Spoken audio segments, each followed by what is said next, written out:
Les gars, bonne nouvelle. Vous voyez le communiqué du gouvernement du Niger. À partir d'aujourd'hui, Niger ne fait plus partie des francophonie. Donc les gars, vous voyez, c'est-à-dire que les Guinéens, vous avez vu, non? Tous les présidents capables ne vont jamais se retourner dans la francophonie. Parce que d'être francophonie, c'est d'accepter d'être dominé par la France. C'est de ça qu'il s'agit. Pourquoi déjà la France n'a pas accepté d'être allemandophonie et ils étaient préférés, et préféraient de faire la guerre mondiale de parler allemand.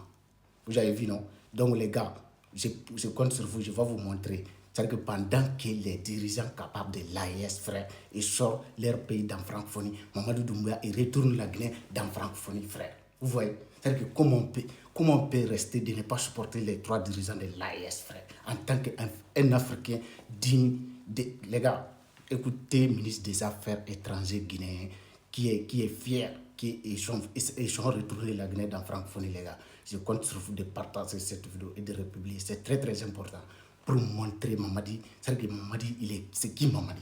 Mamadi Doumbouya en Guinée, frère. C'est-à-dire que c'est un légionnaire, frère. Vous avez vu? Écoutez-lui. Écoutez les gars, je vous demande de partager cette vidéo, mais vraiment les gars, je compte sur vous de le faire. On est ensemble, écoutez. Le centre de la francophonie s'est refermé ce soir. Il s'agit du premier sommet de la Guinée depuis 3 ans. Une participation remarquée avec une forte délégation ministérielle et un message, celui du retour définitif de Conakry sur la scène internationale. Compte rendu, Makemekele Tidonzo. Ce sommet a une saveur particulière pour la Guinée. Il marque le retour de Conakry au sein de la grande famille OIF après 3 ans de suspension.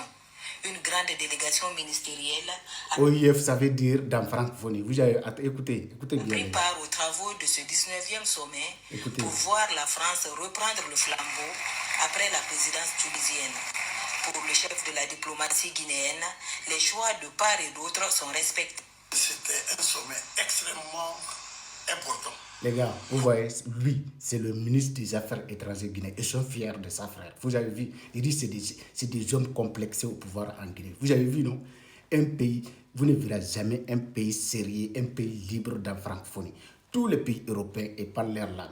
Il n'y a aucun pays européen qui se retrouve dans la francophonie. Aucun pays américain qui se retrouve dans la francophonie.